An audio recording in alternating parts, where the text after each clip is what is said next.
Hello everyone, स्वागत है आप सभी का स्टडी वेदांग में। फ्रेंड्स, आज हम बात करेंगे भारत के पर्वत शिखर और भारत का भौतिक विभाजन से संबंधित 40 महत्वपूर्ण ऑब्जेक्टिव टाइप के क्वेश्चन की। फ्रेंड्स, ये क्वेश्चन आपके RRB, NTPC, UP PCS, Bihar PCS, इसके अलावा रेलवे ग्रुप डी और यूपीएसआई, दिल्ली पुलिस के लिए महत्वपूर्ण साबित हो सकते हैं।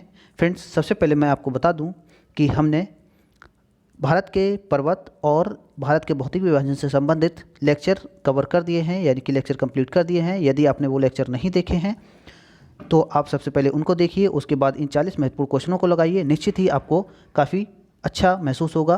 फ्रेंड्स, ये क्वेश्चन काफ़ी महत्वपूर्ण क्वेश्चन हैं, यानी कि सारे क्वेश्चन बहुत ही इंपॉर्टेंट क्वेश्चन हैं। इनमें से कुछ क्वेश्चन या तो प्रीवियस ईयर परीक्षाओं में पूछे गए हैं और या तो आने वाली आगामी परीक्षाओं में पूछे जाएंगे। तो फ्रेंड्स, आप इनको लगाइए और अपने आप का आकलन कीजिए कि आप कितने स्तर तक आपकी लगभग तैयारी कंप्लीट है। तो चलिए फ्रेंड्स, देखते हैं सबसे पहला क्वेश्चन। भारतीय उपमहाद्वीप मूलतः एक विशाल भूखंड का भाग था जिसे कहते हैं। फ्रेंड्स, भारतीय उपमहाद्वीप किसका भाग था?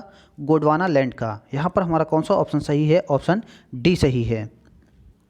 फ्रेंड्स, आप कोशिश कीजिए कि सबसे पहले आप इस क्वेश्चन को हल करें, उसके बाद जो है आप उसको आंसर को अपने आप लगाइए और कोशिश कीजिए कि कमेंट बॉक्स में भी कुछ क्वेश्चन का आंसर देने की, और बताइए कि आपने लगभग इन 40 क्वेश्चन में से आपने कितने सही किए हैं। चलिए फ्रेंड्स, अगला क्वेश्चन देखते हैं। अगला क्वेश्चन है, भारत कितने प्राकृतिक प्रदेशों में विभाजित है? फ्रेंड्स, भारत जो है ये कितने प्राकृतिक प्रदेशों में विभाजित है? ये विभाजित है 4 प्राकृतिक प्रदेशों में। अगर हम देखें तो सबसे पहला प्राकृतिक प्रदेश हम देखते हैं उत्तर का पर्वतीय क्षेत्र है। उत्तर का पर्वतीय क्षेत्र, एक तो है उत्तर का पर्वतीय क्षेत्र, दूसरा है इसके अलावा विशाल मैदान। ठीक है, विशाल मैदान। इसके अलावा तीसरा है फ्रेंड्स प्रायद्वीपीय पठार, यानी कि पठार कह सकते हैं हम, प्रायद्वीपीय पठार। और चौथा है फ्रेंड्स तट एवं द्वीप। तट एवं द्वीप। तो फ्रेंड्स, कितने भागों में है? 4 भागों में है। ठीक है, चलिए अगला क्वेश्चन देखते हैं। फ्रेंड्स, अगला क्वेश्चन है, उत्तराखंड के किस भाग में पाताल तोड़ कुएं पाए जाते हैं? फ्रेंड्स, यहाँ पर ये जो में है इसको काट दीजिए। पाताल तोड़ कुएं पाए जाते हैं। ठीक है, पाताल तोड़ कुएं पाए जाते हैं। फ्रेंड्स, ये कौन सा क्षेत्र है जहाँ पर पाताल तोड़ कुएं पाए जाते हैं? आपको मिलते हैं कुछ सेकेंड का, आपको टाइम मिलता है। चलिए बताइए। फ्रेंड्स, अगर हम देखें तो इसका जो आंसर है कौन सा सही होगा, यानी कि कौन सा ऑप्शन सही होगा? ऑप्शन बी सही होगा, यानी कि तराई क्षेत्र में। फ्रेंड्स, पाताल तोड़ कुएं जो हैं ऐसे प्राकृतिक जल स्रोत होते हैं जो धरातल से स्वतः ऊपर प्रकट होते हैं और सतह पर जल निकलता रहता है। चलिए अगला क्वेश्चन देखते हैं। फ्रेंड्स, अगला क्वेश्चन है, यदि हिमालय पर्वत श्रेणियाँ नहीं होती तो भारत पर सर्वाधिक संभाव्य भौगोलिक प्रभाव क्या होता? फ्रेंड्स, इसमें 3 कथन हैं, उनमें से आपको देखना है कि इनमें से कौन सा ऑप्शन सही होगा। तो चलिए देखते हैं। सबसे पहला कथन, देश के अधिकांश भाग में साइबेरिया से आने वाली शीत लहरों का अनुभव होता। इसके अलावा सेकंड है, सिंधु गंगा मैदान इतनी सुविस्तृत जलोढ़ मृदा से वंचित होता। अगला है, मानसून का प्रतिरूप वर्तमान प्रतिरूप से भिन्न होता। फ्रेंड्स, आपको मिलते हैं 2 सेकेंड और आप बताइए इसमें से कौन सा ऑप्शन सही है। फ्रेंड्स, अगर हम देखें तो देश के अधिकांश भाग में साइबेरिया से आने वाली शीत लहरों का अनुभव होता। जी हाँ फ्रेंड्स, अगर हिमालय नहीं होता तो साइबेरिया से आने वाली शीत लहरों का अनुभव होता। इसके अलावा हम देखें, सिंधु गंगा मैदान इतनी सुविस्तृत जलोढ़ मृदा से वंचित रहता। जी हाँ फ्रेंड्स, क्योंकि नदियों के द्वारा लाई गई जो जलोढ़ मिट्टी है ये लगातार जो है कहाँ से आती है? हिमालय से आती है। इसके अलावा हम देखें, मानसून का प्रतिरूप वर्तमान प्रतिरूप से भिन्न होता है। भिन्न होता, जी हाँ फ्रेंड्स, मानसून का प्रतिरूप वर्तमान प्रतिरूप से भिन्न होता है। यहाँ पर हम देखेंगे कौन सा ऑप्शन हमारा सही है। ऑप्शन सही है डी, यानी कि 1, 2 और 3 तीनों सही हैं। चलिए अगला क्वेश्चन देखते हैं। अगला क्वेश्चन है फ्रेंड्स, निम्न में से कौन सा कथन असत्य है? फ्रेंड्स, इसमें से देखना है कि कौन सा कथन गलत है। तो चलिए सबसे पहले आपको ये देख लेना चाहिए कि इनमें से कौन कौन से कथन सत्य हैं, या फिर आप देख लीजिए इनमें से कौन सा कथन गलत है। तो फ्रेंड्स चलिए, आपको मिलते हैं 2 सेकेंड।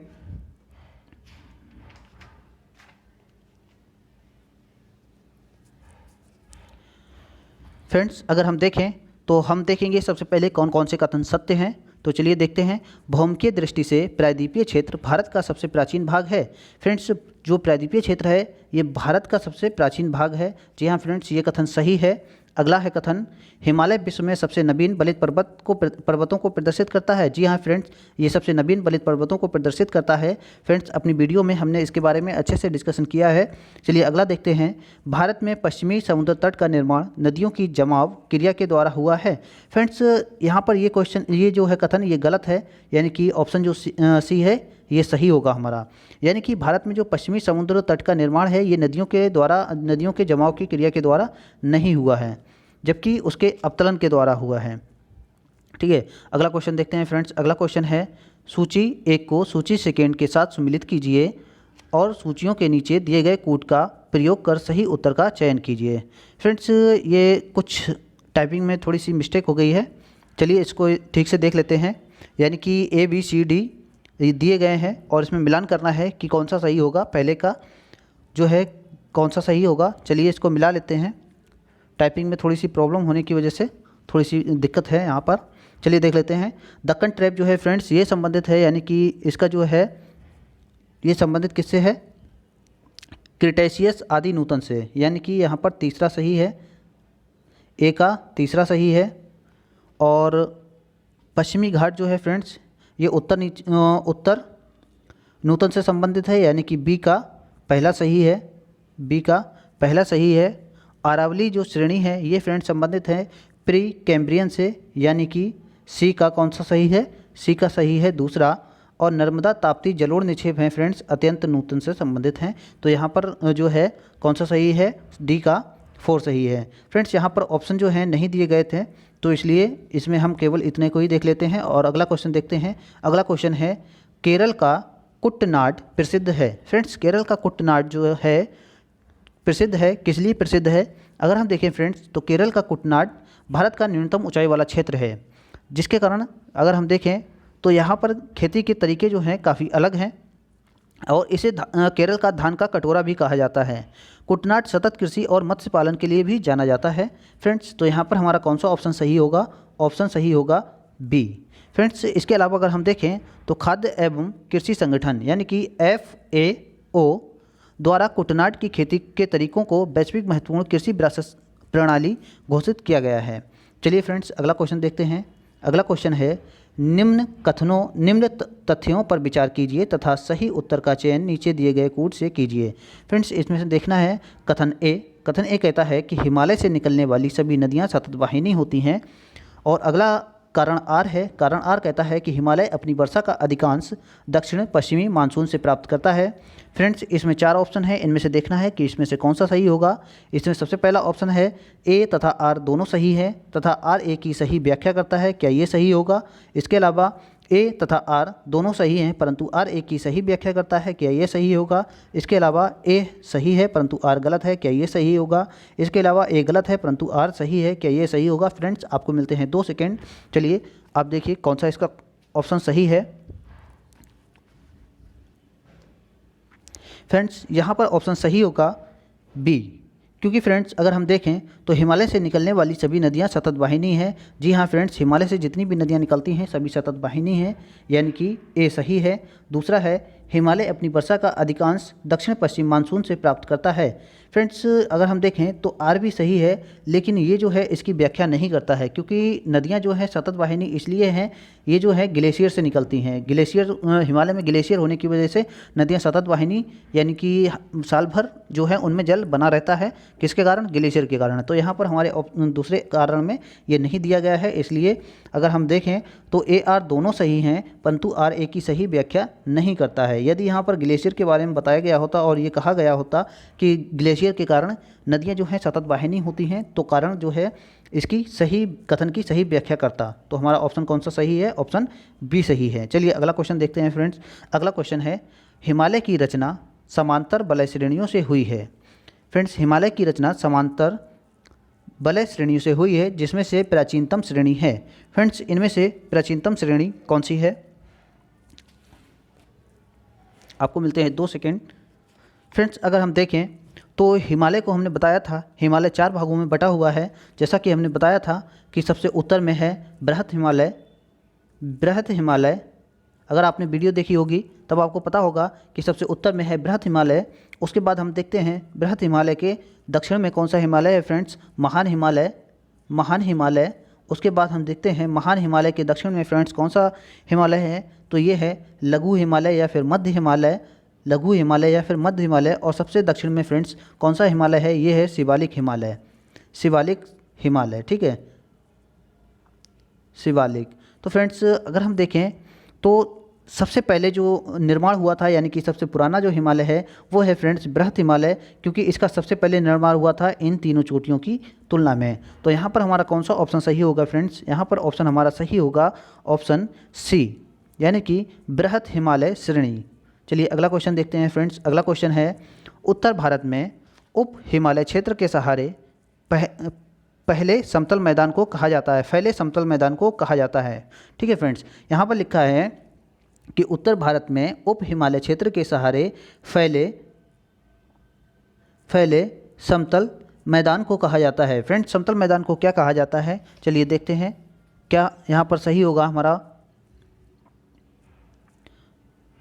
यहाँ पर फ्रेंड्स ऑप्शन क्या होगा सही, option D. Friends Shivalik Himalaya के नीचे जो क्षेत्र फैला होता है जहाँ पर मोटे मोटे कंकड़ पत्थर पाए जाते हैं और जहाँ पर नदियाँ जो हैं इनके अंदर विलीन हो जाती हैं, तो इस क्षेत्र को कहते हैं फ्रेंड्स भाबर। और इसके तुरंत बाद आता है फ्रेंड्स तराई का क्षेत्र, जहाँ पर नदियाँ जो हैं ऊपर आ जाती हैं। चलिए इसको हमने फ्रेंड्स अच्छे से डिस्कस किया है भारत के जो है उत्तर मैदान के बारे में जब हम डिस्कस कर रहे थे। तो फ्रेंड्स चलिए अगला क्वेश्चन देखते हैं। अगला क्वेश्चन है हिमालय का पर्वत पादीय प्रदेश है। फ्रेंड्स हिमालय का पर्वत पादीय प्रदेश कौन सा है, जैसा कि मैंने आपको बताया था फ्रेंड्स कि हिमालय जो है 4 श्रेणियों में बटा है। तो सबसे लास्ट का जो क्षेत्र है यानी कि शिवालिक हिमालय, ये हिमालय का पर्वत पादीय प्रदेश है। तो यहाँ पर हमारा कौन सा ऑप्शन सही है फ्रेंड्स, ऑप्शन सही है यहाँ पर बी, ऑप्शन बी सही है। चलिए अगला क्वेश्चन देखते हैं फ्रेंड्स। अगला क्वेश्चन है शिवालिक श्रेणी का निर्माण हुआ है। फ्रेंड्स शिवालिक श्रेणी का निर्माण कब हुआ है, तो शिवालिक श्रेणी का निर्माण अगर हम देखें फ्रेंड्स तो ये हुआ है प्लायोसीन युग में, प्लायोसीन युग में। और इसी को फ्रेंड्स हम एक और नाम से जानते हैं यानी कि सेनोजोइक में, सेनोजोइक युग में। ठीक है, सेनोजोइक युग। फ्रेंड्स अगर हम देखें तो ये युग 5 से 1.7 मिलियन वर्ष यानी कि आज से 5.5 सही 5 से या फिर 1.7 मिलियन वर्ष था। ठीक है, चलिए अगला क्वेश्चन देखते हैं फ्रेंड्स। अगला क्वेश्चन है हिमालय पर्वत श्रेणियाँ निम्नलिखित में से किस राज्य का हिस्सा नहीं हैं। फ्रेंड्स अगर आप देखें तो हिमालय पर्वत श्रेणियाँ हैं जो किस राज्य का हिस्सा नहीं है, तो ये है उत्तर प्रदेश राज्य, जिसका हिस्सा हिमालय पर्वत श्रेणियाँ नहीं है। बाकी हर राज्य में हिमालय पर्वत की श्रेणियाँ पाई जाती हैं यानी कि हिमालय पर्वत पाया जाता है। ठीक है, अगला क्वेश्चन देखते हैं फ्रेंड्स। अगला क्वेश्चन है लघु हिमालय स्थित है किसके मध्य में। फ्रेंड्स लघु हिमालय किसके मध्य में स्थित है, क्वेश्चन है कि लघु हिमालय किसके मध्य में स्थित है। तो यहाँ पर आप देखिए लघु हिमालय, जैसा कि अभी हमने बताया था लघु हिमालय जो है किन 2 श्रेणियों के मध्य है, एक तो है फ्रेंड्स महान हिमालय और दूसरा है शिवालिक हिमालय के मध्य में। तो यहाँ पर हमारा कौन सा ऑप्शन सही होगा फ्रेंड्स, यहाँ पर ऑप्शन होगा सही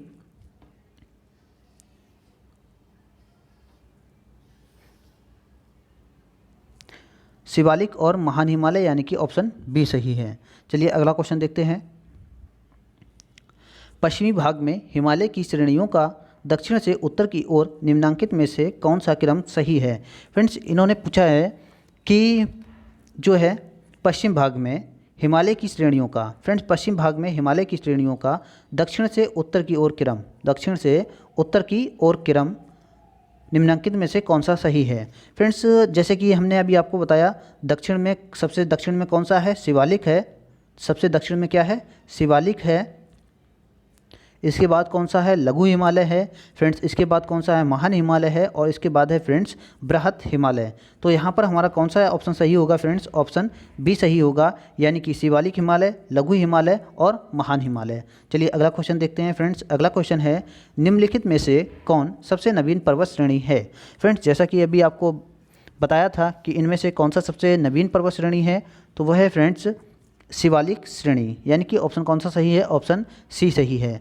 चलिए अगला क्वेश्चन देखते हैं फ्रेंड्स। अगला क्वेश्चन है निम्नलिखित में से उत्तर दिशा की ओर के क्रम वाली पर्वत श्रेणी कौन सी है। फ्रेंड्स उत्तर दिशा की ओर क्रम वाली पर्वत श्रेणी कौन सी है, इनमें से ये देखना है।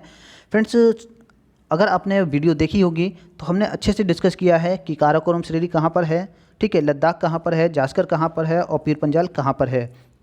तो फ्रेंड्स अगर हम देखें यहाँ पर, तो सबसे पहले अगर हम देखें उत्तर की ओर, यानी कि दक्षिण से उत्तर की ओर इन्होंने क्रम पूछा है, तो सबसे पहले जो श्रेणी आती है ये है फ्रेंड्स पीर पंजाल। उसके बाद हम देखते हैं एक श्रेणी और है इसके अलावा, वो है फ्रेंड्स जास्कर। उसके बाद लद्दाख, उसके बाद कौन सी है फ्रेंड्स, आरावली नहीं है, कौन सी है फ्रेंड्स, काराकोरम, ठीक है फ्रेंड्स। आरावली जो श्रेणी है ये भारत की सबसे प्राचीन पर्वत श्रेणी है, या भारत और विश्व की सबसे प्राचीन पर्वत श्रेणी है।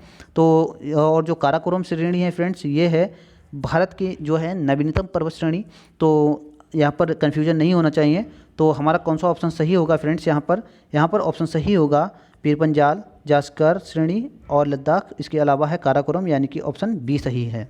चलिए अगला क्वेश्चन देखते हैं फ्रेंड्स। अगला क्वेश्चन है निम्नलिखित शब्दों में कौन सा पूरब से पश्चिम की ओर, निम्नलिखित जो यहाँ पर पर्वत हैं, निम्नलिखित पर्वतों में से कौन सा पूरब से पश्चिम की ओर पर्वत शिखरों का सही क्रम है, ठीक है फ्रेंड्स। यहाँ पर हम देखें तो इनमें से कौन सा क्रम सही है इसको देखना है।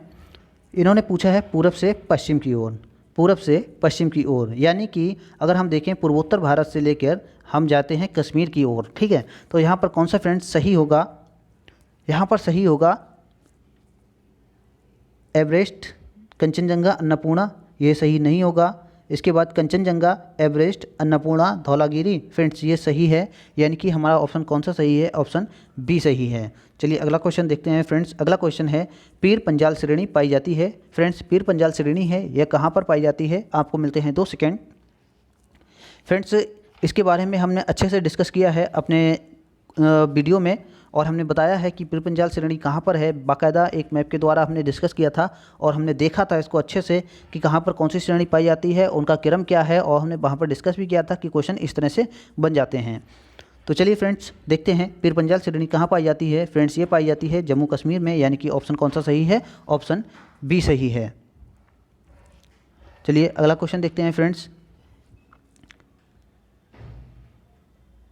किन 2 पर्वत श्रेणियों के मध्य कश्मीर घाटी स्थित है, फ्रेंड्स कश्मीर घाटी जो है किन 2 पर्वत श्रेणियों के मध्य स्थित है, आपको मिलते हैं 2 सेकेंड।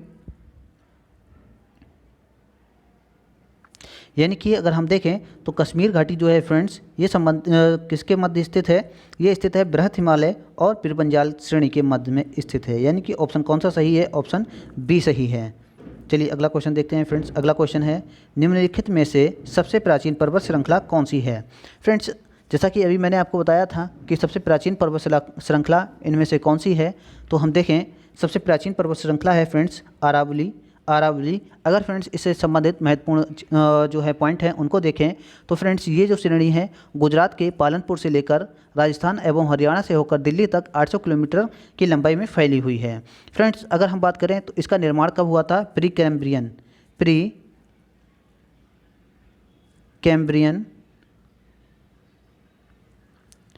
कैम्ब्रियन काल में हुआ था, जो कि फ्रेंड्स अब से 600 से 570 मिलियन वर्ष पूर्व माना जाता है। फ्रेंड्स कितना, 600 से 570 मिलियन वर्ष पूर्व माना जाता है फ्रेंड्स। और हम देखें इसके अलावा तो ये भारत ही नहीं बल्कि विश्व की सबसे प्राचीन पर्वत श्रृंखलाओं में से एक है। और फ्रेंड्स इससे संबंधित एक महत्वपूर्ण क्वेश्चन और बन जाता है कि अरावली श्रेणी की सर्वोच्च चोटी जो है उसका नाम क्या है और फ्रेंड्स इसकी ऊंचाई कितनी है। फ्रेंड्स अरावली जो श्रेणी है उसकी सर्वोच्च चोटी है फ्रेंड्स गुरु शिखर। कौन सी है फ्रेंड्स, गुरु शिखर।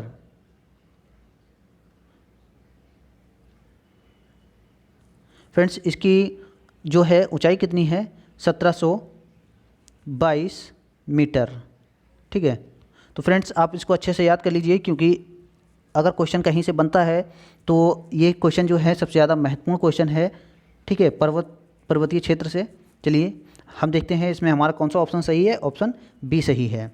चलिए अगला क्वेश्चन देखते हैं फ्रेंड्स। अगला क्वेश्चन है अरावली पर्वत श्रेणी किस राज्य में स्थित है। फ्रेंड्स अरावली पर्वत श्रेणी जैसा कि हमने अभी आपको बताया था ये जो है गुजरात, राजस्थान और हरियाणा तथा दिल्ली क्षेत्र में पाई जाती है। तो यहाँ पर जो 3 हैं ये तीनों सही नहीं है, तो यहाँ पर कौन सा ऑप्शन सही है, ऑप्शन ए सही है, यानी कि राजस्थान में। चलिए अगला क्वेश्चन देखते हैं फ्रेंड्स। अगला क्वेश्चन है अरावली श्रेणियों की अनुमानित आयु कितनी है। फ्रेंड्स अरावली श्रेणियों की अनुमानित आयु कितनी है फ्रेंड्स, जैसा कि अभी हमने आपको बताया था 600 से 570 मिलियन वर्ष। तो यहाँ पर हमारा कौन सा ऑप्शन सही है, ऑप्शन सी सही है। चलिए अगला क्वेश्चन देखते हैं फ्रेंड्स। अगला क्वेश्चन है दक्षिण भारत की सबसे ऊंची चोटी है।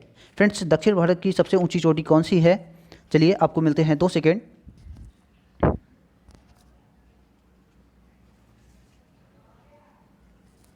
फ्रेंड्स अगर हम देखें तो दक्षिण भारत की सबसे ऊंची चोटी जो है वो है अनाईमुडी। फ्रेंड्स अनाईमुडी यानी कि ऑप्शन ए सही है। फ्रेंड्स अगर हम देखें तो इसकी ऊंचाई कितनी है, 2695 मीटर, 2695 मीटर। फ्रेंड्स अगर हम देखें तो ये केरल के इडुक्की ज़िले में स्थित है। कहाँ पर फ्रेंड्स, केरल के इडुक्की ज़िले में। चलिए अगला क्वेश्चन देखते हैं फ्रेंड्स। अगला क्वेश्चन है नर्मदा एवं ताप्ती नदियों के मध्य स्थित है। फ्रेंड्स नर्मदा और ताप्ती नदियों के मध्य कौन सी श्रेणी स्थित है। आपको मिलते हैं 2 सेकेंड। फ्रेंड्स अगर हम देखें तो नर्मदा और ताप्ती नदियों के मध्य सतपुड़ा श्रेणियाँ स्थित है, सतपुड़ा श्रेणी स्थित है, यानी कि ऑप्शन कौन सा सही है, ऑप्शन बी सही है। फ्रेंड्स अगर हम देखें तो सतपुड़ा श्रेणी जो है ये दक्कन पठार का भाग है। इनका विस्तार मध्य प्रदेश, महाराष्ट्र राज्यों में है। फ्रेंड्स कहाँ पर, मध्य प्रदेश में, एमपी में और महाराष्ट्र में इनका विस्तार है। फ्रेंड्स इसके अलावा हम देखें तो इन श्रेणियों के उत्तर में नर्मदा नदी है, जबकि दक्षिण में कौन सी नदी बहती है, ताप्ती नदी बहती है। माना कि जैसे कि ये सतपुड़ा श्रेणी है तो इसके उत्तर में नर्मदा नदी है और इसके दक्षिण में कौन सी है, ताप्ती नदी है। चलिए अगला क्वेश्चन देखते हैं फ्रेंड्स। अगला क्वेश्चन है उत्तर से शुरू कर दक्षिण की ओर नीचे दी गई पहाड़ियों का सही अनुक्रम कौन सा है। फ्रेंड्स इसमें देखना है कि उत्तर से दक्षिण की ओर शुरू की गई पहाड़ियों का अनुक्रम कौन सा है। तो फ्रेंड्स आपको मिलते हैं 2 सेकेंड।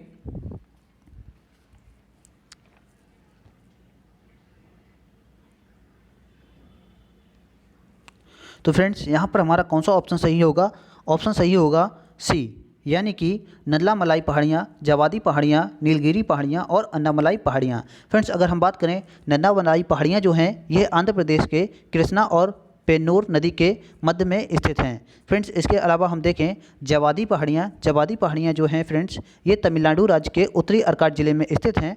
फ्रेंड्स अगला हम देखते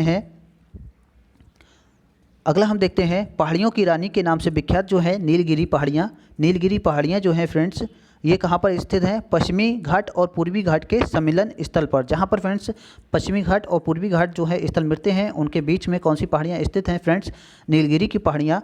इसके अलावा फ्रेंड्स हम देखते हैं अन्नामलाई की पहाड़ियाँ। अन्नामलाई की जो पहाड़ियाँ हैं फ्रेंड्स ये केरल एवं तमिलनाडु की सीमा पर स्थित हैं। यहाँ पर हमारा कौन सा ऑप्शन सही है, ऑप्शन सी सही है। चलिए आगे देखते हैं फ्रेंड्स। अगला क्वेश्चन है जहाँ पूर्वी घाट और पश्चिमी घाट मिलते हैं वहाँ निम्नलिखित में से कौन सी पहाड़ियाँ अवस्थित हैं। फ्रेंड्स जैसा कि हमने अभी आपको बताया था कि जहाँ पूर्वी घाट और पश्चिमी घाट मिलते हैं वहाँ पर कौन सी पहाड़ियाँ स्थित हैं, वहाँ पर स्थित हैं नीलगिरी की पहाड़ियाँ। फ्रेंड्स इसमें एक और महत्वपूर्ण प्रश्न बनता है कि नीलगिरी पहाड़ी की सबसे ऊंची चोटी का क्या नाम है और फ्रेंड्स उसकी ऊंचाई कितनी है। फ्रेंड्स हम आपको बता दें कि नीलगिरी पहाड़ी की सबसे ऊंची चोटी का नाम है दोद्दा बेट्टा। ठीक है, दोद्दा बेट्टा।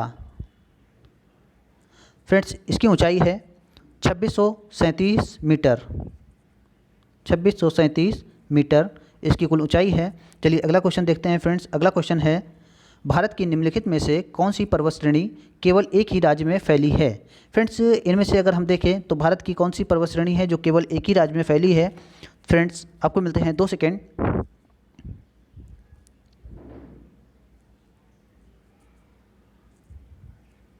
यानी कि फ्रेंड्स कौन सी श्रेणी है जो केवल एक ही राज्य में फैली है, वो है फ्रेंड्स अजंता, यानी कि ऑप्शन सी सही है। अगर हम देखें फ्रेंड्स अजंता श्रेणी जो है महाराष्ट्र के औरंगाबाद ज़िले में स्थित है। फ्रेंड्स ये केवल महाराष्ट्र में स्थित है और कहाँ पर, औरंगाबाद ज़िले में। फ्रेंड्स अरावली श्रेणियाँ जो हैं ये फ्रेंड्स अगर हम देखें तो ये कई राज्यों में है, जैसा कि अभी हमने आपको बताया था गुजरात,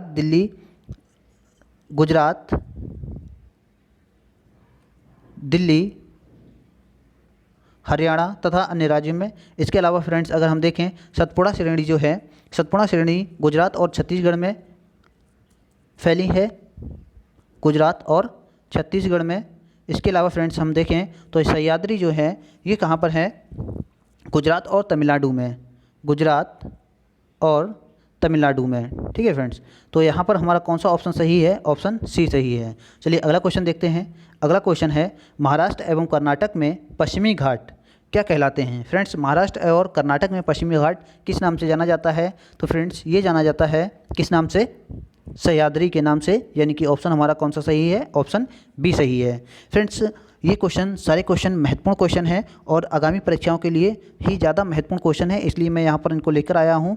फ्रेंड्स इनको आप अच्छे से लगाइए और कोशिश कीजिए कि आप जो है पहले इनको पढ़ के आएँ कहीं पर, उसके बाद इन जो क्वेश्चन है इनको लगाने की कोशिश कीजिए और कमेंट बॉक्स में ज़रूर बताइए कि आपने कितने क्वेश्चन सही किए हैं। चलिए फ्रेंड्स अगला क्वेश्चन देखते हैं। अगला क्वेश्चन है कार्डामम पहाड़ियाँ जिन राज्यों की सीमा पर स्थित हैं वह हैं। फ्रेंड्स कार्डामम पहाड़ियाँ जो हैं कौन से राज्यों की सीमा पर स्थित है, वो कौन से राज्य हैं। आपको मिलते हैं 2 सेकेंड।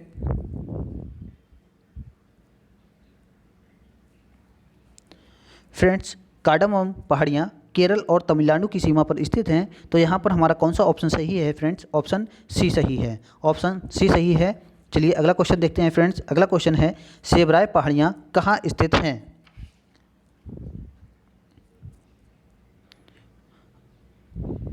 फ्रेंड्स सेबराय पहाड़ियाँ स्थित हैं तमिलनाडु में। सेबराय पहाड़ियाँ कहाँ पर स्थित हैं फ्रेंड्स, तमिलनाडु में स्थित हैं। फ्रेंड्स अगर हम देखें तो तमिलनाडु में एक प्रसिद्ध हिल स्टेशन है यारकाड, जो है इन्हीं स्टेशन पर, इन्हीं पहाड़ियों पर स्थित है, यानी कि सेबराय की पहाड़ियों पर स्थित है एक हिल स्टेशन जिसका नाम है यारकाड। ठीक है, कॉड। फ्रेंड्स ये महत्वपूर्ण क्वेश्चन है। चलिए अगला क्वेश्चन देखते हैं फ्रेंड्स। अगला क्वेश्चन है माउंट एवरेस्ट कहाँ पर स्थित है। फ्रेंड्स माउंट एवरेस्ट के बारे में आप सभी को पता होना चाहिए कि माउंट एवरेस्ट कहाँ पर स्थित है और इसकी ऊंचाई कितनी है। फ्रेंड्स अगर हम देखें तो यहाँ पर हमारा कौन सा ऑप्शन सही है, ऑप्शन डी सही है। फ्रेंड्स अगर हम देखें तो इसकी ऊंचाई कितनी है, इसकी ऊंचाई है 8,848 मीटर। ठीक है फ्रेंड्स, यानी कि माउंट एवरेस्ट जो है नेपाल में स्थित है और इसकी कुल ऊंचाई कितनी है, 8,848 मीटर। अगर हम फिट में देखें तो फ्रेंड्स इसकी कितने फिट ऊंचाई है, 2928 29,028 फुट। ठीक है, फिट। चलिए अगला क्वेश्चन देखते हैं फ्रेंड्स। अगला है कौन सा सबसे ऊंचा पर्वत शिखर है। फ्रेंड्स इनमें से कौन सा शिखर है जो सबसे ऊंचा है, तो फ्रेंड्स माउंट एवरेस्ट जो है भारत ही नहीं, माउंट एवरेस्ट जो है नेपाल का ही नहीं बल्कि विश्व का सबसे ऊंचा पर्वत शिखर है, यानी कि यहाँ पर हमारा कौन सा ऑप्शन सही है, ऑप्शन ए सही है। चलिए अगला क्वेश्चन देखते हैं फ्रेंड्स। अगला क्वेश्चन है प्रथम भारतीय नारी जो एवरेस्ट शिखर पर चढ़ने में सफल हुई थी। फ्रेंड्स यहाँ पर पूछा है प्रथम भारतीय नारी जो एवरेस्ट पर चढ़ने में सफल हुई थी वो कौन थी, तो वो थी फ्रेंड्स बछेंद्री पाल। फ्रेंड्स इन्होंने ये सफलता प्राप्त की थी 1984 में। फ्रेंड्स इसके अलावा अगर हम देखें तो विश्व की पहली जो महिला थी जिन्होंने माउंट एवरेस्ट पर चढ़ने में सफलता प्राप्त की थी वो थी फ्रेंड्स जुंको ताबेई। फ्रेंड्स ये जापानी महिला थी, यानी कि जापानी पर्वतारोही थी। और फ्रेंड्स इन्होंने ये जो है मुकाम कब हासिल किया था, 16 मई 1975 को, यानी कि 1975 को इन्होंने ये जो है मुकाम हासिल किया था। तो यहाँ पर अगर हम देखें इन्होंने पूछा है कि प्रथम भारतीय नारी जो एवरेस्ट शिखर पर चढ़ने में सफल हुई थी वो कौन थी फ्रेंड्स, बछेंद्री पाल। इसके अलावा अगला क्वेश्चन देखते हैं। अगला क्वेश्चन है फ्रेंड्स माउंट एवरेस्ट शिखर पर चढ़ने वाली पहली महिला थी, यानी कि इनका मतलब है कि माउंट एवरेस्ट पर चढ़ने वाली पहली विश्व की महिला कौन थी, तो वो थी फ्रेंड्स जुंको ताबेई, जो कि कहाँ की थी, जापानी महिला थी। चलिए 2 बार माउंट एवरेस्ट पर विजय प्राप्त करने वाली महिला पर्वतारोही हैं। फ्रेंड्स 2 बार माउंट एवरेस्ट पर विजय प्राप्त करने वाली महिला पर्वतारोही कौन है फ्रेंड्स, ये हैं संतोष यादव। चलिए अगला क्वेश्चन देखते हैं फ्रेंड्स। अगला क्वेश्चन है भारत की सर्वोच्च चोटी कौन सी है। फ्रेंड्स यहाँ पर पूछा गया है भारत की सर्वोच्च चोटी कौन सी है। फ्रेंड्स भारत की सर्वोच्च चोटी है K2 यानी कि गार्डविन ऑस्टिन। फ्रेंड्स ये कहाँ पर स्थित है, पाक ऑक्युपाइड कश्मीर में स्थित है। ठीक है, और फ्रेंड्स हम देखें तो ये कौन सी श्रेणी पर स्थित है, ये स्थित है फ्रेंड्स काराकोरम श्रेणी पर। कौन सी श्रेणी पर, काराकोरम श्रेणी पर। चलिए अगला क्वेश्चन देखते हैं फ्रेंड्स। अगला क्वेश्चन है भारत का सबसे ऊंचा पर्वत शिखर है। फ्रेंड्स, भारत का सबसे ऊंचा पर्वत शिखर इनमें से कौन सा है?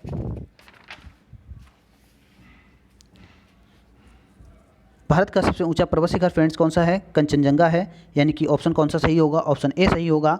अगर हम देखें फ्रेंड्स, ये जो माउंट एवरेस्ट है ये नेपाल का पर्वत शिखर है, तो यहाँ पर आप कंफ्यूज नहीं होना है बिल्कुल भी।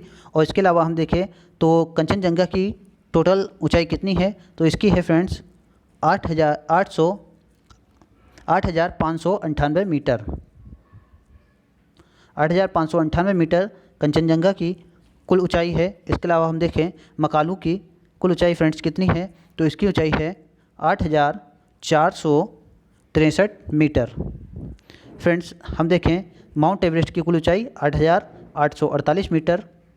और फ्रेंड्स, अगर हम देखें तो भारत की जो सबसे ऊंची चोटी यानी कि K2 है, इसकी ऊंचाई कितनी है? तो इसकी ऊंचाई हम देखते हैं 8,611 मीटर है। 8,611 मीटर है। चलिए अगला क्वेश्चन देखते हैं फ्रेंड्स। अगला क्वेश्चन है, निम्न में से सही क्रम क्या है? फ्रेंड्स, पूछा गया है कि निम्न में से सही क्रम कौन सा है। यहाँ पर अगर आप देखेंगे तो किस तरह से क्वेश्चन को बनाया गया है कि भारत जो विश्व की सबसे ऊंची चोटियों के बारे में इन्होंने दिखाया है, या फिर हिमालय की सबसे ऊंची चोटियों के बारे में दिखाया गया है और उसका क्रम है।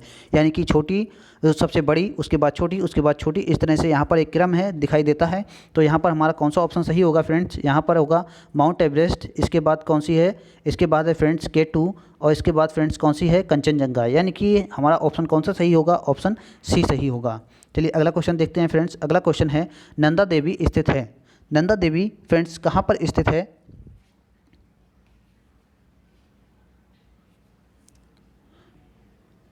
फ्रेंड्स, नंदा देवी कहाँ पर स्थित है? ये स्थित है उत्तराखंड में। यानी कि ऑप्शन कौन सा सही है? ऑप्शन बी सही है। फ्रेंड्स, अगर हम बात करें तो इसकी ऊंचाई कुल कितनी है? 7,816 मीटर। चलिए अगला क्वेश्चन है फ्रेंड्स, गुरु शिखर पर्वत चोटी कौन से राज्य में अवस्थित है? फ्रेंड्स, गुरु शिखर पर्वत चोटी जो है ये कौन से राज्य में स्थित है? ये स्थित है राजस्थान में। और ये कौन सी श्रेणी पर स्थित है? अरावली श्रेणी पर।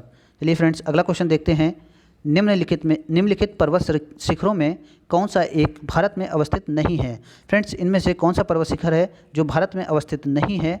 तो हम देखते हैं फ्रेंड्स,